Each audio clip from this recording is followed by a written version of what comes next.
Hello everyone, तपाईँ जापानमा हुनुहुन्छ र तपाईँको रुमभित्र चाहिँ ओफ्रोभित्र यो प्रकारको तातो बनाउने मेसिन छ भने तपाईँलाई तातो बनाउन आउँछ होला र कतिलाई आउँदैन होला पनि।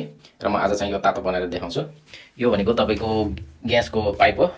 यो चाहिँ अन अफ हो। यहाँबाट चाहिँ के गर्नु पर्दैन, तपाईँको यो भनेको चाहिँ तातोको ठिक्कै मैले चाहिँ उकी बनाएको छु। यहाँ केही गर्नु पर्दैन। यो भनेको ब्याट्री छ यसभित्र।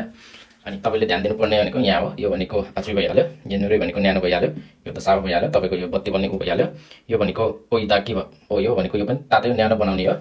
र यहाँबाट चाहिँ तपाईँले सुरुमा चाहिँ यो थिच्ने, यो थिचिसकेपछि तपाईँले यो बल्ने ठाउँमा ल्याउने। अनि यहाँ चाहिँ बत्ती बलिरहेको झिपिक झिपिक, तपाईँले चाहिँ एकछिन यत्तिकै राख्नुपर्छ किनकि यहाँ एकछिन बत्ती बलिरहन्छ। अनि तपाईँलाई यसलाई छोडेर चाहिँ तपाईँ सावामा जाने। अनि अब यो आफै हुन्छ तातो पानी। अनि तपाईँले चाहिँ यो अब मोड्ने यतातिर। अनि यो चाहिँ अब तातो पानी एकछिनमा आउँछ। अब